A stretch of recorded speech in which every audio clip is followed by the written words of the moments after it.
Good afternoon, Paul. Hi, how you doing, Carmen? I'm good. How are you? I'm doing great. The sun is shining. Life is good. EXP's alive and well. Awesome. Y'all, we are blessed to have Paul Zorich with us today. He's with EXP Commercial, and he's going to talk to us about his business and what led him to EXP and the commercial side of business. So, Paul, give us a little bit of background on you. Have you always been in real estate, or did you have a previous career, and how did you end up here at EXP? I've always had the entrepreneurial spirit. I guess you could say I'm a serial entrepreneur. Going back to my childhood, my father had passed away when I was 9 of cancer. My mother and my grandmother lived on the same street as my uncle, my mom's sister's husband, and he was a German carpenter. He was also an investor. And by day, we would work on properties, including apartment buildings, houses, landscaping, interior, exterior, drywall, carpentry, all that. And I learned that as a young kid. And then at night, we would dress up and go out to fancy restaurants around Cleveland, Ohio, where I'm from. And we would meet up with people, and he would be talking business. And I would just sit there as a little kid with my little sport coat on, like I am today. And I would just listen. And I did not know, it's funny how life goes. You don't know that as you grow older, you say, wow, God was preparing me for what I do today, even when I was a 9, 10, 12, 14-year old kid, sitting in on meetings that at the time didn't really matter much, but just to get that aura of being around people in business. So that's kind of how it started. And then in high school, I had a pickup truck and I did landscaping, had my own little business card, estate landscaping, Paul Zorich, and always worked for myself. I had a few jobs with other people, but those didn't last long. I knew that my motto was make the most amount of money in the shortest amount of time doing the least amount of work. Now, that doesn't mean that we're lazy. That just means that we want to work smart and make a lot of money and do it efficiently. So I always felt having your own business, doing your own thing, if you're self-disciplined, that's the best way to proceed in life financially. So after high school, I went to the Ohio State University for a couple years and became the president of Rho Epsilon, a professional real estate fraternity. I led that for about a year and a half. And then coming out of college, I had a construction company. And then after working very hard in the concrete field, I was just looking for something different. And my grandmother was a prayer warrior. So I believe it was her prayers that got me to a nice gentleman who had a large real estate appraisal firm. Worked for him for about 2 to 3 years, learned the craft, got my license, 1991, and then did that for almost 15 years. And then that led into, gosh, you'd always run into like great deals on houses when you're appraising. And my wife and I have owned 23 homes, and half of those have been investment properties that we fixed up and sold, or kept, or rented out, multifamily, single family, etc. So that led me to a coffee house that a friend of mine and I did. And within a week of opening the coffee house, it turned into a franchise. Somebody asked us to franchise it in Indiana. We had to start a franchise company. We had no extra money. So I had to kind of copy and paste from other franchise companies, take it to an attorney. I had to learn all about that and create operation manuals and systems, procedures, site selection, leases. And so that then when I came down to Nashville in 2007 with a bad economy, we decided why not do real estate? It looked easy. I had a partner that did it. She'd take people to lunch and sign a contract, make 5 or 10 thousand, and come home and take a nap. And I said, "Wow, you're making money easy." And then I got into real estate and I found out it wasn't so easy. So I just going out and taking people around, showing them 10 houses in a day, and your head spinning when you come back home. Did that for 15 years here, and then passed the baton to my wife Lisa, who's with EXP and Realty, and she takes care of our previous clients. And I decided I'm going over to commercial. I did that, and then earlier this year I went from commercial into commercial business brokerage. Most people don't know what that is, but we help people buy and sell businesses. So that's where we're at today. So give us a little bit of a breakdown of the difference between just a straight commercial transaction and a business brokerage transaction. What that looks like, what is the difference, and how you go about doing that. So, commercial real estate, and for those of you who may not know, if you're in the EXP or not in EXP and you're watching this, EXP has a separate commercial brokerage. They have their EXP Realty, and under the parent company, EXPI World Holdings, the Realty company is a brokerage. The EXP Commercial is a separate brokerage. They set it up that way because they wanted us in EXP Commercial to compete with the big guys. They wanted us to compete with JLL and Cushman & Wakefield and Colliers and Avison and Young and the people you see when you're out the shopping mall. You see the signs in front of the stores or the buildings. So I went to EXP Commercial, and basically you're selling and buying commercial real estate. And what is real estate? It's the ground and all the improvements above it, including sometimes the air rights, the mineral rights. We learn that in residential. It's very similar in commercial. However, the big difference is it's a whole nother set of rules. You are not a realtor in general. You're not a realtor. You're a commercial agent. And so we're not a part of MLS in general. There are some parts of the country that they have to do that, but not many. About 99% are just real estate agents. So we buy and sell buildings, land, multi-units, apartments. There's 8 different categories, including industrial, and then there's special use like a stadium or a theater, things like that. And so you have to be well versed in the language, first of all, and then secondly, in the mathematical formulas. So if you're selling commercial real estate, you better know how to put together a net operating income statement, how to read some P&Ls. You need to get the gross rent multipliers. There are just a plethora of things like that you have to know that we didn't have to know back in residential. And so it's a different ball game. It's not just an extra zero on the end of the list price and on the end of your commission. There's a whole lot that goes into it, and it's a different set of E&O insurance as well, and a whole different set of responsibilities to know the scope of what you're working in. So that's commercial. Business brokerage, on the other hand, most businesses operate inside of a commercial building or facility. Often a business can lease that space. So if you're let's say you're a restaurant and you're up here at the mall at Cool Springs in Franklin, Tennessee, you may own that building, you may not own that building. You're just a business operating within that building. So we have to find out, do you lease the building? Do you own the building? How long is your lease for? And we're going to sell the business that's operating inside of that building. We have a industrial robot company up in Ohio that I have listed right now, $7 million, and they operate in a building that somebody else owns. And so that building will not be sold with the business. The business does well enough on its own, and we're just selling the business. So that's a whole different ballgame. It's a different ballgame. That sounds like that could get complicated pretty quick. It does. I mean, for me, it's fun, and I told you about my background and my history. So I think one of the things about a realtor, a commercial agent, or a business broker, it's your mindset, it's what you're used to, it's what you're able to learn at whatever point of life you're in.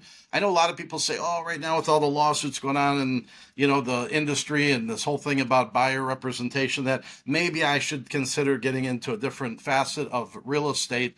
A lot of people are going to think that now. They're going to maybe watch this and say, oh, I can do what Paul can do. Maybe yes, maybe no. I hope you do it and you're better than me and make more money than me. But you also have to be prepared. What do you like to do? If you don't like mathematical equations and you don't like creating, every single deal in commercial and business brokerage is creating from scratch. It's not like the residential form where we kind of fill in the blank, put the address, put the price, we do a little special stipulation, we sign, and here you go. We got a deal. These deals start from scratch. There is not always a standard contract, and a lot of times it's 2 attorneys on each side of the deal crafting it based on what we have already begun to craft. We put in an LOI, a letter of intent. There's another acronym that, we have to know in commercial. So how long does a typical business to business, like business brokerage sale, how long does that transaction period usually last from the time someone says, hey, I think I want to sell my business to going under contract? And then how long is the contract period typically to close something like that? So typically, we'll take a listing on a business for 9 months. We like to do a year, depending on what the economy is doing in the market. But 9 months could be reasonable. Anything less than that would not be reasonable. Once you sign the listing agreement, it's an exclusive. You have to do your due diligence and look at the P&Ls, the paperwork. We have to arrive at a price. Most business owners, like a homeowner in residential, think that their business is always worth $10 million or $100 million, just like a homeowner thinks their home's $1 million home and it might be worth 500. So we have to establish a value that everybody's happy with, that's reasonable and realistic. Once we establish that, we have to get ready to go to market. Well, what does that mean? Well, there's a statistic out there that 80% of businesses that go up for sale do not sell. So that means only 20% sell. Well, there's a reason for that, and the primary reason is overpricing of the business, number one.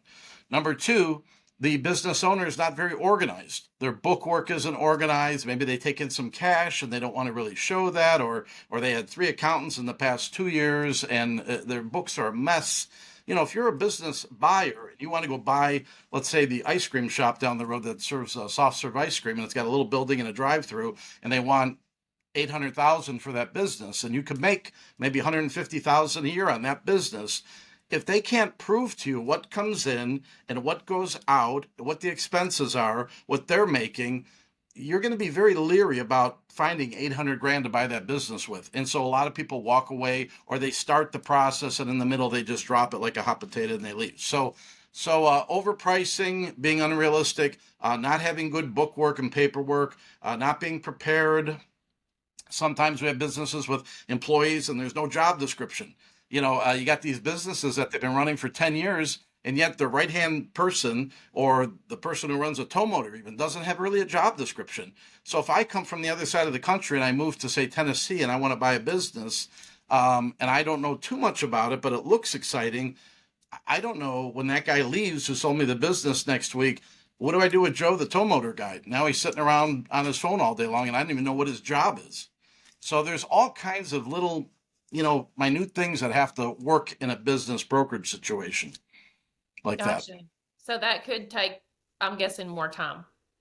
Well, you could count on businesses taking a minimum of 3 to 4 months to sell, minimum, because you have paperwork and attorneys and accountants and all that.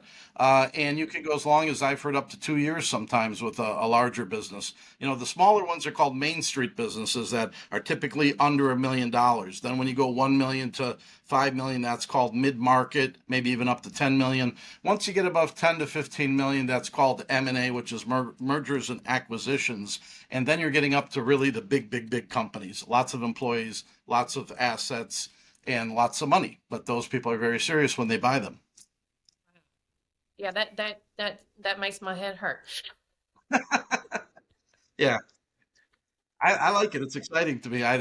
We're kind of doing some mid-market stuff. I'm fortunate. I just want to say this to, depending who's watching out there, but to you EXP folks, we just got a treasure, a jewel in our crown a couple months ago. So we got two very large, they're partners, and they have a business called Empowered Business Brokers. Nick Gugliuzza is out of Buffalo, New York, and his partner Earl Kemper is out of Topeka, Kansas. And they studied our company, EXP, for 14 months, talked to James Wong, had multiple, I think, weekly conversations with him, who James is the president of EXP Commercial. And we do already have brokers, business brokers in our company, but I don't know if they're to this caliber. These guys have been doing it for 40 years.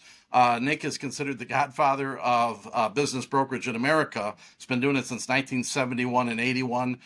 They have 80 offices of their own trained people around the country and the globe. So these guys were kind of like already doing it for 40 years. And then here they are hitching their wagon to EXP because they see what we have. They see that we've got 89,000 agents out there around the world that are all little marketing people that can go into their database, call their database, say, hey, by the way, we also offer business brokerage. If you know anybody that wants to buy or sell a business, give me, let's say, Patty Smith, a call, and I'm going to put you with Paul Zorich. And Paul's working with Empowered Brokers, and that's a big group now within EXP that's very professional, very trained, and experienced. So let me ask you this question. Say if you have a business and they do own the building, that they run and operate from, is that two separate transactions? Is that a business transaction and then also uh, a commercial transaction, Yes, or yes, so you have absolutely. two Just as you different? said. Yeah, so we would have to have two contracts. Now, sometimes that can be done simultaneously. It depends on the situation, and it depends on the owner of the business and the owner of the building. I have a case, the robot case, where the owner of the business is the son, and his dad, who started that business and sold it to him, dad still owns the property, and they lease the building and the property. Now, what they've instructed me to do there is go ahead and sell the business, and when the business deal is completed, within hours or the next day, you could go ahead and sell the property if we get the right price. Otherwise, they'll continue to be the landlord. So, yes, it has to be a commercial contract for the property, that's land and the improvements, and a different contract for the business and the business assets. Wow. Okay, that answers that question. I wasn't sure how that worked. So when you Yeah. first came to EXP, did you go you join the realty side first? 2019. So I became a realtor in 2008, April of '08. The best year ever to be a realtor when the business totally changed. First time ever in the history of, I think, our country that housing prices actually went even or backwards. And every realtor was leaving and crying, selling their Mercedes, selling their big house in Brentwood. And here comes Paul Zorich with my briefcase. I can only go up because at that time I had a failed company that we had to rebuild from at 40 years old. And I was just happy. I was like, if I sell four houses, I've sold more houses than the year before, and I'm making money and I'm living. And that's exactly what I did. I sold six or seven homes that year. I got on a team with a guy by the name of Gary Ashton, if anybody knows him. And I worked for a few years at Remax. I went to Benchmark, which was supposedly 100%. Very happy there, happy at Remax. And 2018, Rob Campbell, who used to own all the Remaxes that I worked for, had called me and said he was out of the business, getting back in with a company called EXP, and he wanted to talk about it. We went to lunch. I signed the paper. 5 years later, I'm still here. I'm very happy. Gotcha. So how long have you been in the business brokerage end of it? So, business brokerage, I started earlier this year in February. I've Uh-huh. been in commercial a couple years, and I've been in residential about 15 years. And if you add everything up, including my real estate appraisal company, that's all industry related, I've got about a 34-year history in the real estate industry Gotcha. and So probably covered most of the facets. if that lunch that you had with Mr. Campbell, what intrigued you? What was the most? I mean, you obviously you had an extensive history, like you said. So, what made you decide, hey, this EXP thing is the real deal, and I'm going to jump ship and head over there? Yeah.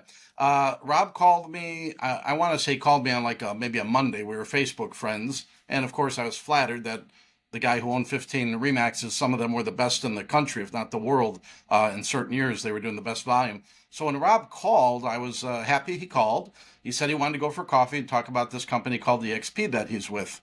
I said, okay, we'll go have coffee. I had about 3 days to get prepared. And so my wife and I kid, but I was up till 3, 4 in the morning those first 3 nights, watching everything I could on YouTube and getting anything off Google about EXP. And that was in 2019.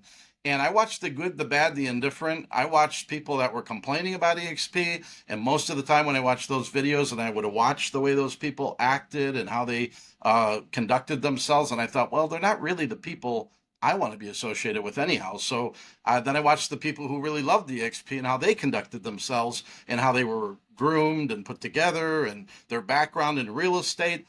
And I came to respect those people. And basically, when I sat with Rob Campbell, he started to pull out his laptop out of his little backpack.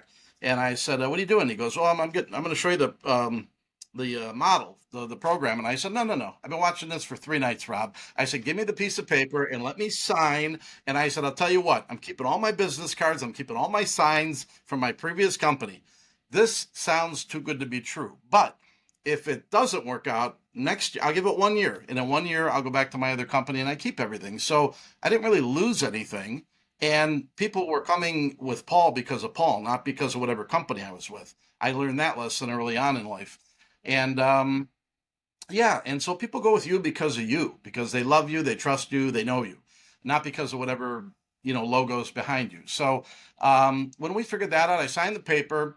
I said I'm going to give it 1 year to test it and see if it works before I tell anybody about it. And that was a mistake. I should have took my excitement and just ran with it. But I really did work the business a year. It worked. I got paid. 2 years later, without doing anything different than my last company, I found out I had a dashboard. I opened up a dashboard at EXP, and I was surprised to see I had about 30 something $1,000 in stock in the company. And I thought, where did this come from? I didn't ask for it. I didn't think I did anything special for it, but it just comes as you sell your properties, as you invite somebody to come over to the company, and we've been pleasantly surprised ever since and happy. That's so he didn't have to sell you. You just went and you did your research and you dug in and you figured it kind of out before you really even met with him then. Yeah, yeah. I mean, having that serial entrepreneur mindset that I talked about earlier, I'm one of those people. It's not that I just jump without thinking or make a move without weighing the scales, but I think it was Thomas Edison or somebody. They said you take a yellow piece of paper or piece of paper, you draw a line down the middle, and you put pros on one side, cons on the other. In life, if you put your pros and cons and you weigh the scales, maybe you want to say a prayer about it, maybe you want to sleep on it for a night. I had 3 days to research it before I met with Rob, and it was very easy to make that decision. And I knew what was the worst that can happen to me. I would be invested in a little bit of business. At that time, we got free business cards from EXP. I bought a few signs. I mean, I had a couple $100 invested. And if worse came to worse, I'd lose a couple hundred. I'd go right back to my 100% company. That really wasn't 100%. It was about 95%. And the reason why I went to EXP, I knew that with all the different multiple income streams, I could surpass 100%. So that's why I left the 100% company. Yeah, I think a And lot of I've people done that. don't really understand that. No, they can't. It's hard to comprehend if you don't look at it objectively. You're not going to get it. Right. So I've heard you talk a little bit about referrals and how you kind of do those with the EXP. Do you want to talk a little bit about that and how that's beneficial and how our system works Yeah, for yeah. that? Let's talk about that because this benefits everybody in the company, not just me or anybody in particular. So I'm blessed to be able to do some talks once in a while, whether it be this type of a format or in person. And then I did a talk up in Cincinnati for one of their rallies earlier in the year, and people will call me and they'll say, Paul, I've got a client. They've got maybe a auto parts store somebody had. They want to sell their auto parts store. I don't know how to do that. Can you help them? Yes, we can help them in Ohio. We don't have to be just in Tennessee. Nice thing about commercial, you can do it anywhere in the United States. You can cross the state line. There are ways to do that. We don't have time to go into details, but we can work that with the state broker or with another agent, and we don't always have to co-broke. So we'll get a call from an agent. That agent will call me if we close that deal. I use this analogy. If you have a $2 million home, a luxury home for 2 million, and you're a residential agent, typically, not always, but sometimes you could say commissions could be around 3%, 2%, obviously 0% if you're not a good negotiator. But let's just take 3% out of the sky. 3% of 2 million is $60,000 commission. That's your commission. If you referred somebody to that house, maybe it's in Arizona, and they sold the $2 million home in Arizona, you would get, say, 20% of the 60,000, which I believe is about $12,000 as the referring agent. If I sell a building at $2 million or a business, typically we work around the 10% range, give or take a little bit, but let's use 10%. So 10% of a $2 million commercial project would be $200,000 commission. And then you, as the referring agent, giving it to Paul or one of our partners here at EXP Commercial or Brokerage, you're going to get 20% of 200,000, which is $40,000. So the same $2 million. One's residential, one's commercial. Down here, referring, you made 12 grand, and over here you made 40 grand. It's a no-brainer. I'm sure everybody's got 100 people or more on their list of warm contacts. Call your warm contacts. It's a great way to pick up the phone, say hello, and have value to offer them. And in your chit chat, remind them or tell them, hey, I had some great news. Our company is doing business brokerage since last December. If you know anybody that wants to buy or sell a business, we have professionals that are my partners at EXP, and I can put you with one of them. Same thing with commercial. And then you'll be surprised if you call 100 people, you probably get a couple, two or three that know somebody or call you back soon. They call you back, you refer them to myself or another qualified person in EXP that's commercial or business. And hopefully we can do a 2 million or better and get you your referral. I've heard of people getting $400,000 referral check in EXP for referring to a business broker. Isn't that So, crazy?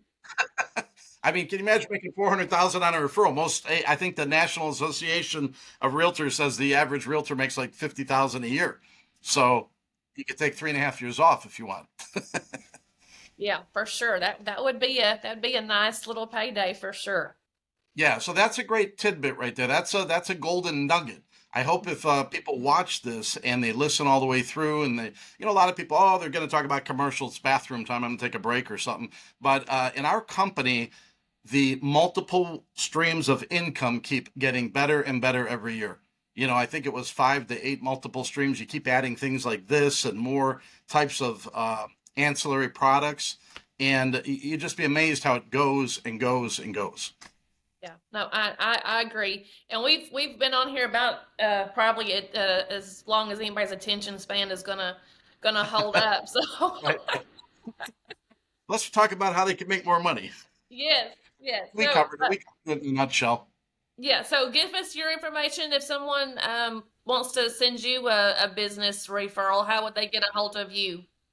Well, you can call me at the number right here, Mhm. 615-440-8800. 615-440-8800. That goes directly to my cell phone that I keep on me all the time. And you can reach out to me on Facebook Workplace. I'm up there, paul.zorich at expcommercial.com. Paul.zorich at expcommercial.com. That's my email address. I'm all over the internet because I've been doing this for so long that there's so much out there. We have a new website called sellmebiz.com. Sell Me Biz sounds a little Irish, I think, but Sell My Biz was $50,000, so I couldn't afford that one. So Yeah. sellmebiz.com not only talks about what we talked about today, business brokerage, but on page 2, if you click and go to the next page, it has all the information about how a realtor or a CPA or an attorney or somebody would want to call and say, hey, I've got a client that maybe wants to buy or sell. Could be a franchise company, could be a McDonald's, could be any kind of restaurant or anything, gas stations, golf courses, apartment buildings. We want to, take your name and number, come to our website, register, and that way you get your 20% referral fee. We'll make sure you get paid. Awesome. I love that. Well, Paul, thank you for your time today. This has I been appreciate it. very educational, and I hope people will learn something from it and gather some good information about business brokerage and maybe send some referrals out. Yeah, just to let people know that EXP has a commercial brokerage, its own separate brokerage under our heading EXPI, and in commercial we do business brokerage. If we could just get that word out, Carmen, and I don't know how you keyword or tag your videos when you put them up, but let's just get that out there. Let our 88,000 agents know about that. We've got about 900 people in commercial, including business brokerage. So if 89,000 people at our company, it's a very small amount, that's going to grow. Right. And believe me, when that grows, the company is going to grow, the stock's going to grow, everybody is going to be okay at EXP. So look at the big picture, everybody. As we grow, you'll grow. That's right. All right. Good Yep. words of wisdom, Paul. Thank you so much for your time today. Okay, I appreciate it, Carmen. Thank you very much. Have a good week. Okay, you too.